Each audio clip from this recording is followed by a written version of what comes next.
kalẹ̀ àbùsùlá tòrọ̀ ìgbà rédíò gbòǹdò aládé ìránṣẹ́lẹ̀ ìròyìn láti lè ṣe ti ìjẹ̀bú-òde ayọ̀mídé kòkó orúkọ ní òyìn ẹgbẹ́ròyìn náà lẹ́kùnrẹ́rẹ́.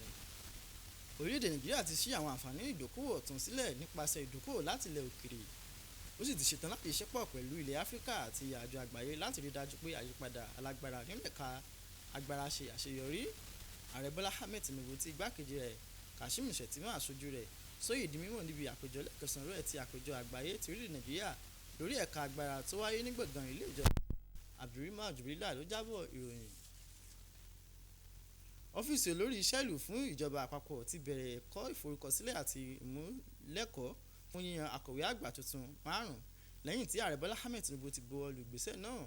ìlànà yìí ló wáyé láti dí àwọn àlàfo tó ṣòfò àti láti sún àwọn tó fẹ́ ní ìgbéga síwájú tí wọ́n sì jẹ́ ọmọ ìpínlẹ̀ adamawa bayelsa enugu kano àti ogun. nínú àtẹ̀jáde kan tí olórí iṣẹ́ ìlú fún ìjọba àpapọ̀ orílẹ̀-èdè dídì esther waxon jack ṣàpèjúwe pé ìforúkọsílẹ̀ jẹ́ ìgbésẹ̀ pàtàkì sí orílẹ̀ nàìjíríà tí ó sì sọ ọjọ́ iwájú àjọ náà bí yóò ṣe rí. olórí fún àjọ náà fún ìgbìmọ̀ ìforúkọsílẹ̀ láti ṣojúṣe wọn pẹ̀lú títẹ̀lé òfin àti ìlànà ṣíṣe òdodo àti àkóyawọ́ ní ìgbésẹ̀ ìforúkọsílẹ̀ náà. ó ṣàlàyé síwájú sí pé àwọn ohun àmúyẹ àti ìbámu fún yíyan akọ̀wé àgbà ni wọ́n ti ṣàlàyé nínú ìwé òfin iṣẹ́ ìlú ti ọdún 2021 tí ọ́fíìsì tó ń rí sí gbogbo iṣẹ́ ìlú ní orílẹ̀-èdè nàìjíríà yóò ṣàmójútó àwọn ètò náà. àwọn ìgbésẹ̀ tó pọn dandan nínú ìlànà fífi ọba mongosu ti ibùdó ògbò tuntun jẹ ní agbègbè ìjọba ìbílẹ̀ odògbolu ní ìpínlẹ̀ Ògùn ti bẹ̀rẹ̀ pẹ̀lú àṣà ìbílẹ̀ ilẹ̀ tẹ̀. ìfiolúwa àṣà olúbánkúṣẹ̀ síbi ayẹyẹ àṣà ìbílẹ̀ náà tí ó wáyé ní ibùdó ògbò ó jábọ̀ ìròyìn pé ayẹyẹ náà ṣàfihàn àṣà ìbílẹ̀ ní kíkún ẹgbẹ́ròyìn náà síwájú sí i. gbàrà tí àwọn oníṣẹ̀ṣe gúnlẹ̀ síbi ayẹyẹ náà ni wọ́n bẹ̀rẹ̀ sí ní búre fún ẹni tí wọ́n yàn láti jẹ ọba olóyè tèmítọ́pẹ́ oyèkúnlé oyènúgà pẹ̀lú tìlù-tìfọn. ní kété lẹ́yìn ìwúre náà ẹni tí wọ́n ṣẹ̀ṣẹ̀ yàn láti jẹ ọba náà darapọ̀ mọ́ àwọn oníṣẹ̀ṣe láti jó kó tó di pé wọ́n bẹ̀rẹ̀ ìlété tí wọ́n sì ṣe àwọn orò àti ìbúbọ tí ó yẹ.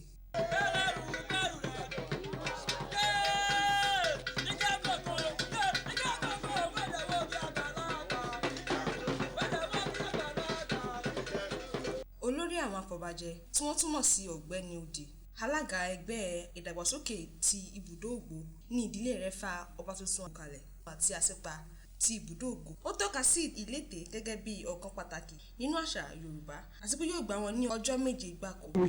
amújalẹ̀ ògbóṣù rẹ̀ mọ̀ rẹ̀ àwọn ẹ gbọ́dọ̀ dájú pẹ́lẹ́ ní àwọn ẹ bá fàájẹ́ tẹ́lú wọ̀ lórí ọba níwèé òun máa fàájú wọ̀ lórí. a máa ń létẹ̀ fún joyè ká má ṣe sọ ti ọba à ń láti létẹ̀ fún ọba gbogbo nǹkan ṣe ń létẹ̀ yẹn nǹkan ìṣẹ̀ǹbáyé ni so kì í ṣe nǹkan tá lè sọ síta ṣùgbọ́n kì í ṣe pé nǹkan tó burú bẹ́ẹ̀ gẹ́gẹ́ bí ètò ìbílẹ̀ kì í ṣe nǹkan tó máa ń ṣe lójú gbogbo èèyàn. ó ti bẹ́ẹ̀ pé over 65 years láti ṣe irú nǹkan báyìí nílùú yìí because according to culture ìlú yìí ọba yóò lè jẹ tí Àwùjalẹ̀ bá wà because òun ló ń gbé adélé lórí. àwọn olóyè yòókù ṣàpèjúwe yíyànsípò mògósù tuntun gẹ́gẹ́ bí ìdàgbàsókè tó yẹ tí yóò mú ìyànsípò Àwùjalẹ̀ tuntun já kankan. ọba yìí jẹ́ ọmọlúàbí ó jẹ́ ọba gidi ó tiẹ̀ fit ọba nítorí pé tó bá sọ pé ọba Ìjẹ̀bú àwọn ọ̀dà gbogbo ọba tá à ń jẹ́ ń Jẹ̀bú ló fit ṣùgbọ́n òun náà tún wá fit mọ́ àmọ́. ìyànsípò mògósù wáyé lẹ́yìn ọdún 75 sẹ́yìn ní ìbámu pẹ̀lú àṣà àti ìṣe ilẹ̀ Ìjẹ̀bú tí ó fi hàn pé ọba tuntun ò lè gun orí ìtẹ́ láì jẹ́ pé ọba kan wàjà. wọ́n tún ṣàlàyé pé ìpapòdà Àwùjalẹ̀ tuntun tí ó tún jẹ́ olórí gbogbo ọba ní ilẹ̀ Ìjẹ̀bú àná ló fa ìyànsípò yìí nígbà tí ìyànsípò mògósù yìí jẹ́ ọ̀kan lára àwọn ìlànà pàtàkì fún yíyan Àwùjalẹ̀ tuntun.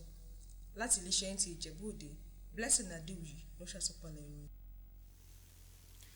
ààrẹ tẹ́lẹ̀tẹ́lẹ̀ rí fún orílẹ̀ nàìjíríà olúṣẹ́gun ọbásanjọ́ àti àwọn èèyàn pàtàkì míì ti darapọ̀ mọ́ ìjọba àti àwọn aráàlú ìpínlẹ̀ Ògùn láti ṣàjọyọ̀ 50 ọdún tí ìpínlẹ̀ náà ó ṣàpèjúwe pé ìpínlẹ̀ náà ló ní ìdàgbàsókè ọrọ̀ ajé tí ó jẹ́ kí ìpínlẹ̀ náà ní ìdàgbàsókè oníranran. Hakeem Jimoh jábọ̀ròyìn pé àdúrà àti ìdúpẹ́ ìsìn tó wáyé gẹ́gẹ́ bí apá kan àwọn ayẹyẹ láti fi sàmì 50 ọdún tí ìpínlẹ̀ náà pé.